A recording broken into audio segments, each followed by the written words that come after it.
पण्डित अनि उहाँ चाहिँ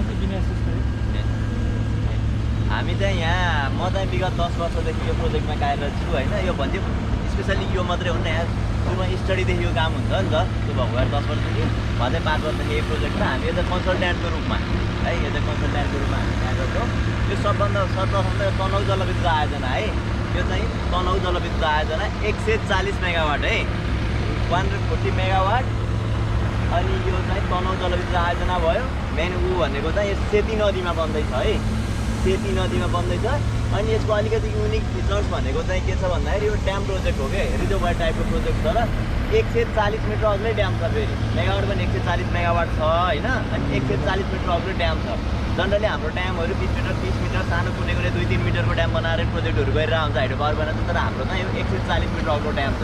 त्यो भएको त्यति युनिक फिचर छ यसको चाहिँ, रिजर्भर टाइपको। हामीले कुनै कुले खानी जस्तो क्या, कुले खानी 1 2 3 है, त्यो मतलब कुले खानी मात्रै रिजर्भर छ। त्यो कुले बन्न लागेको छ अरू सबै आरोवा आइसकेको छ, आरोवा आइसकेको छ है, यसलाई हामी रिजर्भर भन्छ है। अब यो प्रोजेक्ट चाहिँ के छ भन्दाखेरि सेती नदीमा बन्दैछ। यसको टोटल इस्टिमेटेड एमाउन्ट चाहिँ लगभग हाम्रो 55 अर्ब रुपियाँ नेपाली रुपियाँ चाहिँ इस्टिमेटेड छ है। अब यो काम कहिलेबाट सुरु भयो भन्दा चाहिँ हाम्रो 2019बाट काम सुरु भएको थियो होइन। त पार्टमा गर्दा कुनै चाहिँ 2019बाट सुरु भयो, कुनै चाहिँ 2022बाट सुरु भयो। अब हामीले लगभग 2028सम्म यो प्रोजेक्ट सक्छौँ भन्ने हाम्रो हुन्छ है। त्यसमा त्यसले कन्ट्र्याक्टका टेन्डरका अलिकति समस्याहरू यताउता समस्याले गर्दाखेरि ढिला प्रोजेक्ट सुरु भयो। त्यो भएको भएर हामी अहिलेसम्म सक्नुपर्ने थियो। वास्तवमा हामी सेड्युलभन्दा अलिकति पछाडि छौँ, 2028सम्म हामी सक्छौँ भन्ने हुन्छ। अब यो प्रोजेक्टको टोटल इस्टिमेटेड कस्ट त हाम्रो 55 अर्ब जति भयो। किन अलिकति महँगो देखिन्छ, किन महँगो देखिन्छ भन्दाखेरि यो ड्याम बनाउनको लागि अलिकति कस्टली छ कि, ड्याम बनाउन कस्टली छ। अनि ड्याम फेरि यो सबै पानी तल्याइदिँदा फेरि यो धेरै एरिया त फेरि पुरिने भयो नि त, अथवा डुबानमा पर्ने भयो नि त। त्यहाँ घर पनि स्थापित गर्नु पऱ्यो, जग्गा पनि पैसा दिनु पऱ्यो, त्यो गर्दा पनि अलिकति बढी कस्ट आउँछ। आफ्नो ड्यामकै बढी कस्ट आउँछ। यो ड्यामको टिपिकल ड्यामको मात्रै हेऱ्यो भने 6-7 अर्ब रुपियाँ मात्रै ड्याम बनाउनु मात्रै लाग्छ क्या कङ्क्रिटिङको। अब योमा चाहिँ के छ भन्दाखेरि योमा हामीलाई चाहिँ यो 55 अर्ब रुपियाँ कसले दियो, कहाँबाट आयो भन्ने कुरा हुन्छ है। यो 55 अर्ब रुपियाँ चाहिँ एडिबी एसियाली डेभलपमेन्ट ब्याङ्क र जाइकाको ग्रान्ट लोन हो क्या। उनीहरूको यो अनुदान होइन कि, यो सहुलियत टाइपको लोन हो क्या है। एकदम सस्तो इन्ट्रेस्टमा हामीले लोन ल्याएको छौँ। हामीले यो प्रोजेक्ट बनाएपछि यहाँबाट बिजुली बेचेर फेरि त्यो लोन तिर्ने हो सबै। हामीले त्यहाँबाट लोन ल्याएको छौँ है, सहुलियत टाइपको लोन ल्याएको छौँ। अनि यो प्रोजेक्ट चाहिँ कसले इनिसिएसन गर्यो भन्दा चाहिँ नेपाल विद्युत प्राधिकरण एनइए, नेपाल इलेक्ट्रिसिटी अथोरिटीले इनिसिएसन गर्यो। त्यसपछि उसले 3टा भागमा यो प्रोजेक्टलाई डिभाइड गरिदियो। एउटा प्याकेज 1, 2, 3 भनेर हामीले डिभाइड गर्थ्यौँ कि। प्याकेज 1 भनेको चाहिँ 3टा काम के, अब ठुलो यो कन्ट्र्याक्ट स्लाइसिङ गरेको के, ब्रेकडाउन गरेको, WBS गरेको, ब्रेकडाउन स्ट्रक्चर गरे जस्तै प्रोजेक्टलाई एउटै कन्ट्र्याक्ट आएर काम गरेर धेरै त हुन्छ नि त, त्यो सम्बन्धी नलेज नहुनसक्छ, उनी हुनसक्छ भनेर हामीले 3टा पार्टमा डिभाइड गर्छौँ। प्याकेज 1 भनेको टिपिकल ड्याम मात्रै बनाउने काम हो, ड्याम बनाउने।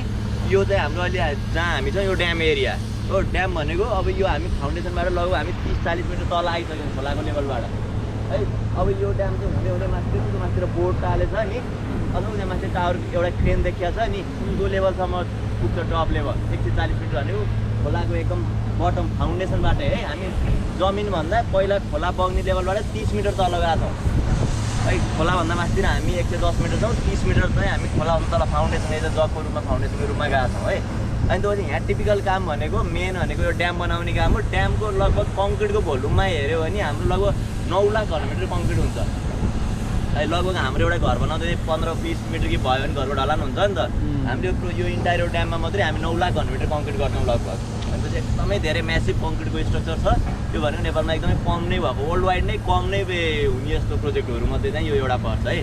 अब यसको लागि हामीले के काम गऱ्यौँ भन्दाखेरि अब यो पहिला त्यहाँ डाँडा एकदम यो डाँडा यस्तो मिलेको डाँडा थिएन नि त, यहाँ लुज डाँडाहरू थियो, ढुङ्गाहरू खस्थ्यो होइन। भोलि पानी तल्याइदिएपछि नि पानीले फेरि वाटर प्रेसरले त्यो रकहरू गरिदिन सक्थ्यो नि त। त्यो भएको भएर यहाँको लुज रकहरू सबै हामीले काट्दियौँ। एक्सकाभेसन लगभग हामीले 22-24 लाख घनमिटर डाँडा चाहिँ काटेर फालिदियौँ कि। अहिले यस्तो स्टेप सिँढी जस्तो भयो नि त। पहिला त ग्याङग्याङ थियो नि त, सबै यस्तै टाइपको रकहरू थियो, सबै पछाडि हेरेर त्यस्तै थियो, त्यो सब हामीले फाल्थ्यौँ। त्यो डाँडा लगभग 22-24 लाख घनमिटर चाहिँ हामीले सबै फालिदियौँ। काम नलाग्ने माटो टाइपको चाहिँ फालिदियो। अनि काम गर्न लाग्ने ढुङ्गा टाइपको, बोल्डर टाइपको अनि स्ट्रङ रकहरूलाई यहीँ ल्याएर थुपार्यौँ कि। यहाँ ल्याएर थुपार्यौँ। यसलाई फेरि हामीले क्रसरमा लगेर गिटी बनाएर फेरि यसैलाई हामी फेरि रियुज गर्छौँ कि है। अब त्यो माटोहरू चाहिँ फालिदियौँ, ढुङ्गाहरू सबै राखेर यसलाई गिटी बनाएर हामी प्रयोग गर्छौँ है। अब के भन्दाखेरि पहिला रिभर यो रूपमा जियोलोजिकल फिचर्सहरू चाहिँ खोला चाहिँ यहाँबाट बगेर आउँथ्यो कि।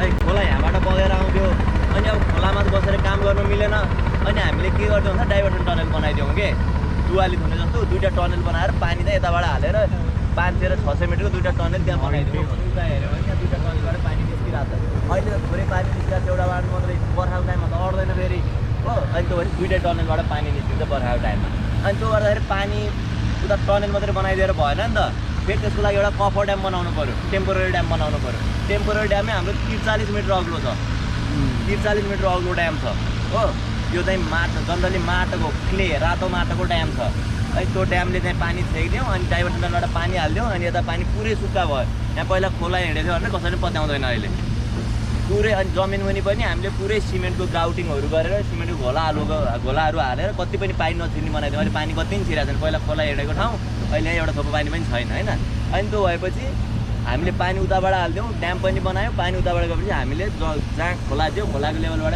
30 मिटर तल गयौँ अनि त्यहाँबाट जग बनाउनु सुरु गऱ्यौँ ड्यामको फाउन्डेसन आयो त्यो गर्दा यहाँसम्म होइन यो हुँदाहुँदै हामी जान्छौँ त्यो 420 भनेको 140 मिटर अग्लो भनेको हाम्रो समुद्र सतहबाट यो लेभल भनेको त्यो टप लेभल भनेको 420 मिटर छ क्या त्यसरी चाहिँ हामीले ड्याम बनाएको छ टोटल हाम्रो 9 लाख भन्ने कन्स्ट्रक्सन हुन्छ त्यसको लागि चाहिँ कसले काम गरिरहेछ भन्दाखेरि सोङदा भनेको भियतनामको कन्स्ट्रक्सन कम्पनी है सोङदा र नेपालको कालिका कन्स्ट्रक्सन भन्ने सोङदा कालिकाको जोइन्ट भेन्चरमा काम भइरहेको छ त्यसको मात्रै कस्टको हिसाब कुरा गर्दा चाहिँ 20-21 करोड रुपियाँ चाहिँ 20-21 अरब रुपियाँ चाहिँ नेपाली 20-21 अरब रुपियाँ चाहिँ यसको कस्ट छ कि अब यो पार्टमा हामीले चाहिँ विभिन्न टनलहरू देखिन्छ होइन अब यहाँ मेनली काम भनेका टनलका कुराहरू अनि यो डाँडाहरू सबैले स्टेबलाइज गर्नु पऱ्यो नि यो यता पनि कटिङ गरिरहेको छ उनीहरू स्ट्रेट सर्किट हालिरहेको के हो सर्किट हालिरहेको छ त्यसलाई हामी स्ट्रेट कङ्क्रिट नि भन्छौँ अथवा सर्किट पनि भन्छौँ भित्तामा चाहिँ स्टेबलाइज गर्ने कुराहरू हो पछि यो एरिया चाहिँ पुरै पानी त्यो ड्यामबाट आएको पानी त यहाँ पुरै पोखरी हुन्छ नि त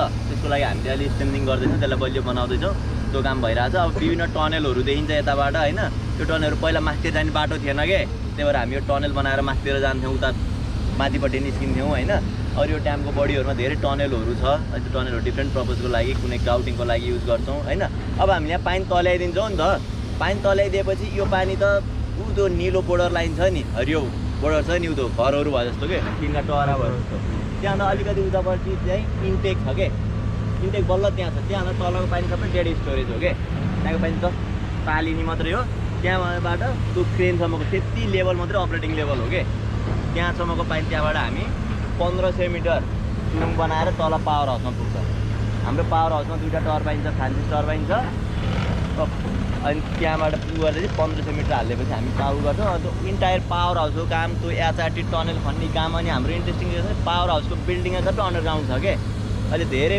हाइड्रो पावरहरूले यो पावर हाउसहरू सबै अन्डरग्राउन्डै गर्नु थालेको छ त्यसमा चाहिँ हाम्रो पनि अन्डरग्राउन्डै गरेको है जमिनभन्दा 200-300 मिटरभित्र छ हाम्रो पावर हाउस त्यो पावर हाउसको काम इलेक्ट्रोमेकानिकल हाइड्रोमेकानिकल यो टनल खन्ने काम सबै काम भनेको अर्को हामीले प्याकेज 2 भन्छौँ त्यो प्याकेज 2 भनेको सिनो हाइड्रो चाइनिजको सिनो हाइड्रो चाइनाको सिनो हाइड्रोले काम गरिरहेको छ अनि यहाँबाट निस्केको 140 मेगावाट बिजुली त यहाँ फेरि हामीले इमिडिएटली कन्ज्युम गर्न सक्छौँ यहाँबाट भरतपुर लिएर जान्छौँ ट्रान्समिसन लाइन बनाएर हो त्यो भनेको हाम्रो लगभग 39 किलोमिटर ट्रान्समिसन लाइन गराएको छौँ त्यो चाहिँ केइसी इन्टरनेसनल भन्ने चाहिँ इन्डियाको कम्पनीले काम गरिरहेको छ तिनवटा हामीसँग डिफ्रेन्ट स्टेक होल्डर छ तिनीहरूले काम गर्छ अब यो सबै अब अहिले अन्डर कन्स्ट्रक्सन हुँदा त्यसलाई सुपरभाइज गर्ने त्यसको क्वालिटी चेक गर्ने मोनिटरिङ गर्ने डे टु डिजाइन गर्ने रिभ्यू गर्ने सबै काम फेरि अरू कन्सल्ट्यान्टले गर्छ कन्सल्ट्यान्ट भनेको ल्यामेयर इन्टरनेसनल भन्ने जर्मनको कन्सल्ट्यान्ट छ है त्यो अन्तर्गत हामी चाहिँ त्यही अन्तर्गत काम गरिरहेको छौँ अहिले डिजाइन गर्ने रिभ्यू गर्ने कामको गुणस्तर हेर्नेदेखि लिएर सबै कुराहरू डे टु डे साइडको सुपरभिजन गर्ने काम चाहिँ हामीले गरिरहेको हुन्छौँ त्यो चाहिँ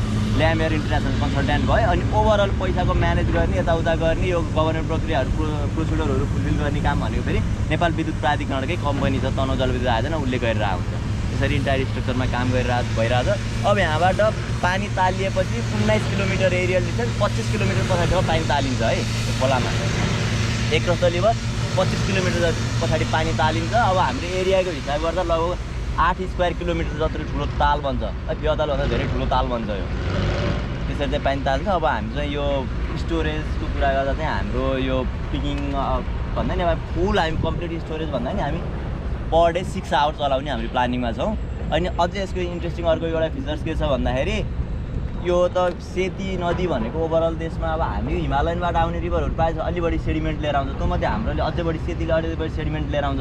त्यसको लागि हामी वर्षमा जस पिक बर्खा हुन्छ नि असार साउनको बेलामा हामीले पुरै ओपन गरेर छोडिदिन्छौँ क्या ड्यामै, किनकि तल आएर लेदो नबजोस् भनेर। पछि त्यत्रो अग्लोमा लेदो अगाडि जम्यो भने त हामीले निकाल्न सकिन्न नि त। त्यो भएको भएर हामी बर्खामा 40-45 दिन सबै खोलेर छोडिदिन्छ, पानी आएको बेलामा सबै बढाएर लिएर जान्छ भनेर। अनि अझै अर्को चाहिँ एउटा इन्ट्रेस्टिङ के छ भन्दाखेरि अब ड्यामको टप त त्यहाँबाट जान्छ नि, त्यहाँसम्म ड्यामको टप हुन्छ नि, त्यहाँबाट हामीले इन्भाइरोमेन्टको लागि पानी छोड्नुपर्छ नि त। हामीले पर्दा पनि 10%-15% पानी त इन्भाइरोमेन्टको लागि एकैटोकी एनिमलहरूको त्यो इन्भाइरोमेन्टल ब्यालेन्स गर्नको लागि पानी छोड्नुपर्छ। त्यो छोड्दा पानी त माथिबाट छोडिन्छ नि, हो त्यो छोड्दा तलसम्म आउँदा त आफैले हाइट गेन गर्छ नि। हो त्यही पानीबाट हामीले 2 मेगावाटको एउटा बिजुली पनि बनाउँछौँ, 1.6 मेगावाटको अर्को सानो इन्भाइरोमेन्टल हामी इन्भाइरोमेन्टल ठोको अर्को पावर बिजुली निकाल्छौँ। त्यो चाहिँ त्यसलाई पनि किन वेस्टेज गर्ने भनेर त्योबाट निकाल्दा पनि हामी गर्छौँ। त्यस्तो धेरै कन्सेप्ट छ। अब तपाईँहरूले सुनेअनुसार त्यहाँ सुन्नुभयो दुधकोशी भन्ने एउटा प्रोजेक्ट नै अहिले अन्डर भनेको अब उनीहरूको अन्डर स्टडी भइरहेछ। त्यहाँ त 38 मेगावाटको छ इन्भाइरोमेन्ट फ्लोकोबाट मात्रै निस्किने बिजुली। त्यो प्रोजेक्टै 600-700 मेगावाटको प्रोजेक्ट हो, उनीहरूको इन्भाइरोमेन्टबाट मात्रै 38 मेगावाट बिजुली निस्किन्छ भनेपछि अहिले त्यो ड्यामको यत्रो हाइट हुन्छ, यत्रो हाइटबाट खसेको पानी त फेरि किन रियुटिलाइज नगर्ने भनेर। अनि अब अलिक टेक्निकल्ली हेऱ्यो भने यहाँ चाहिँ के छ भन्दाखेरि यसको इन्भाइरोमेन्ट होइन कङ्क्रिटको अलिकति कुरा भएपछि यो चाहिँ अलि हट वेदर टेम्परेचरमा पर्छ कि। यसको हाम्रो एम्बियन्ट टेम्परेचरहरू वातावरण टेम्परेचरहरू 40-42 डिग्रीसम्म पर्न हुन्छ कि। अनि त्यो भएपछि के हुन्छ भन्दाखेरि यो ड्याम अलिकति स्पेसल हाम्रो ड्याममा चाहिँ अलिकति यो क्र्याकहरू आउने बढी प्रब्लम हुन्छ कि। अब टेक्निकल कुरा गर्दा चाहिँ कस्तो हुन्छ भन्दाखेरि हाम्रो कङ्क्रिटले एउटा कम्प्रेसिभ स्ट्रेन्थ दिन्छ नि त, अनि कम्प्रेसिभ स्ट्रेन्थ दिन्छ, टेन्साइल स्ट्रेन्थ दिन्छ थोरै होइन। त्यो अब हामीले घरहरूमा के गर्छौँ डन्डी सन्डी हालेर टेन्साइल एकदम धेरै लिपु गर्छौँ नि, तर हामी ड्याममा तिन टाइममा काहीँ पनि डन्डी हाल्दैनौँ। पुरै पिसिसी टाइपको हामीले भन्दा पिसिसी कङ्क्रिट हो यो, यहाँ केही पनि डन्डीहरू हुँदैन। नहुने भएपछि टेन्साइल स्ट्रेन्थ एकदम कम हुन्छ। अब टेन्साइल स्ट्रेन्थ कम हुने भएपछि के हुन्छ भन्दाखेरि अब अब कङ्क्रिटमा अर्को के आउँछ भन्दाखेरि हामीले कङ्क्रिट त्यत्रो धेरै सिमेन्ट हाल्छौँ, त्यत्रो धेरै ट्रकका ट्रक कङ्क्रिट हाल्दा त सिमेन्ट त धेरै हुन्छ नि त, अनि त्यसले हिट जेनेरेट गर्छ नि त। हामीले सानो घर ढलान गऱ्यो भने त एकदम तातो हुन्छ नि त, त्यत्रोमा त 5 टन सिमेन्ट जान्छ नि त। एक दिनमा हाम्रो 10 ट्रक 20 ट्रकसम्म सिमेन्ट कन्ज्युम्सन हुन्छ क्या यहाँ। त्यत्रो जाँदा त्यत्रो धेरै सिमेन्ट धेरै हिट जेनेरेट गर्छ नि। जब चाहिँ टेक्निकल्ली चाहिँ टेन्साइल स्ट्रेस भन्दा थर्मल स्ट्रेस धेरै हुन्छ, त्यो हिट दिने चाहिँ हिटको स्ट्रेस बढी हुन्छ, थर्मलले बाटो खोज्छ के, थर्मल स्ट्रेस बाहिर जान खोज्छ अनि कङ्क्रिटमा क्र्याक आउँछ के। त्यही भएर हाम्रो मेन फिलोसफी हामी के गर्छौँ भन्दा कङ्क्रिट चाहिँ एकदमै थोरै टेम्परेचरमा प्लेसमेन्ट गर्ने के भनेको। कङ्क्रिट चाहिँ 10, 12, 13 डिग्री 8 डिग्री 9 डिग्रीमा प्लेसमेन्ट गर्ने हो। त्यसको लागि हामी के गर्छौँ भन्दाखेरि जनरली हामीले कङ्क्रिटहरू गर्ने बेला पानी हाल्छौँ नि, पानीको सट्टा हामी आइस हाल्छौँ कङ्क्रिटमा, पुरै हामी आइसहरू हाल्छौँ होइन। गिटी त एकदम तातो हुन्छ नि त, घाम लाग्यो भने गिटीमा बेसकै तातो हुन्छ। गिटीलाई चिसो पानी एकदमै पानी आइसवाला पानीमा लगेर गिटी डुबाइदिन्छौँ, त्यहाँ राख्ने गिटी पनि चिसो हुन्छ। अनि कङ्क्रिट ठाउँमा पानी पनि हालिदिन्छौँ, के अरे आइस पनि हालिदिन्छौँ, पानी ठाउँमा आइस हालिदिन्छौँ। त्यस्तो गरेर हामी चाहिँ एकदमै चिसो कङ्क्रिट हाल्छौँ। त्यो गरेर त्यो चिसो कङ्क्रिट आफै चिसो हुन्छ, त्यो हिट सिमेन्टले दिने हिट जेनेरेट गर्दा त्यो त्यहीँ उनीहरू त्यहीँ फाइट गर्न थाल्छ क्या। अनि त्यो पछि बाहिर उसले चाहिँ रिलिज गरेर चाहिँ धेरै क्र्याकहरू आउन पाउँदैन।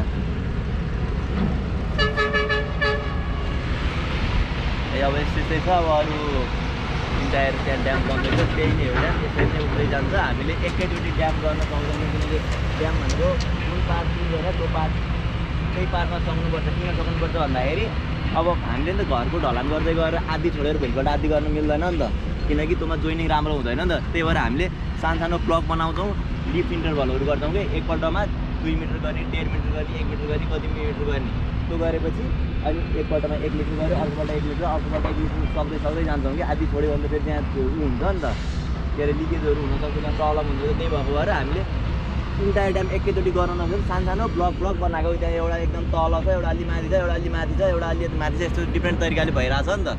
त्यो भएको भएर हामीले ब्लकहरू बनाएको छ। हामी टोटल 9वटा ब्लकमा हामी काम गर्छौँ कि। अनि एकपल्टको इन्टरभलमा हामी 1 मिटरदेखि 1.5 मिटरसम्म हालेका छौँ कङ्क्रिट, काहीँ 1.5 मिटर, काहीँ लिफ्ट हाइट भन्छौँ हामी। एकपल्ट हाल्दा चाहिँ 1.5 मिटर जति कङ्क्रिट हाल्छौँ। त्यो फिनिस त्यो सुरु गरी सक्छौँ, त्यसलाई सकेपछि मात्रै अर्को सुरु गर्छौँ के। एकैचोटि गर्छौँ अनि त्यसलाई फेरि त्यो हिट चाहिँ इन्भाइरोमेन्टमा जाने टाइम छोडिदिन्छौँ, 3 दिन 4 दिन 5 दिन हामी क्यालकुलेट गर्छौँ। अनि त्यो गरेपछि फेरि अर्को लेयर बल्ल थप्छौँ। अनि त्यसको लागि फेरि एउटासँग जाँदा अर्को कङ्क्रिट झट्ट स्लाइड हुनसक्छ नि त, राम्रोसँग बोन्डिङ नहोस् भनेर ढलान सेट हुने बेलामा त्यहाँ माथि आउने ल्याटियन्सहरू हुन्छ नि, त्यसलाई पुरै पानीको फोर्स लगाएर पखालेर फालिदिन्छौँ। त्यो चाहिँ ल्याटियन्सहरू त्यो चाहिँ बोन्डिङ राम्रोसँग होस् भनेर। अनि साइडमा पनि अब यसरी होरिजेन्टल त हामीले पखालिदिन्छौँ, ल्याटेन्सहरू फालिदिन्छौँ, खस्रो हुन्छ पु हुन्छ। अब भर्टिकल टाइपको त हुँदैन नि त, जोइन्ट हुँदैन नि त। भर्टिकल टाइपमा सियर कि भनेर राखिदिन्छौँ के, खाल्टो जस्तो बनाइदिन्छौँ। उता फर्मामा देखियो नि एउटा यस्तो लाइन यस्तो ह्याङ्गिङ जस्तो देखियो नि, त्यो मान्छेहरूले काम गर्यो भन्दा त्यहाँ चाहिँ खाल्टो जस्तो बनाइदिन्छौँ के, त्यस्तै टाइपको फर्मा हुन्छ। अनि खाल्टो हुन्छ, एउटामा गएर अर्को इन्टरलक भयो जस्तै लक भएर बसिदिन्छ कङ्क्रिट, त्यो पनि स्लाइड हुन्छ त्यो। अनि हामीले कङ्क्रिट हाल्दा चाहिँ प्रायः जस्तो ट्रकमा बोक्छौँ, सबै कङ्क्रिटहरू त्यो ट्रक छ नि, त्यो ट्रक, त्यो ट्रक हो, ट्रकमा बोक्छौँ। एक्सकाभेटर बकेटले हाल्ने हो। अब कम्प्याक्सन गर्न फेरि च्यालेन्जिङ छ, फेरि सानो मान्छेसँग निडल भाइब्रेटरले कम्प्याक्सन गर्न सकिँदैन। ठुलो त्यहाँ अर्को एक्सकाभेटरमा ठुलोवाला 150 mm डायमिटरको चाहिँ ठुलो निडल हुन्छ, त्यो म्यानुअली गर्छ, त्यो एक्सकाभेटर लगाइदियो, त्यसैले कम्प्याक्सन गर्छ। अनि एग्रिगेटको साइज पनि अहिले हामी ठुलो युज गर्छौँ, 75-76 mm गिटी युज गर्छौँ। लगभग ढुङ्गा जत्रै गिटीहरू हुन्छ हामीसँग, किनकि जति ठुलो गिटी भयो त्यति धेरै स्ट्रेन्थ बढी हुन्छ नि त, स्ट्रेन्थ बढी हुन्छ। अनि किनकि स्ट्रेन्थ बढी हुन्छ सिमेन्ट कम हाल्न पाइयो नि त, सिमेन्ट धेरै हाल्दा त पुरा गिटी उठाल्दा त घाटा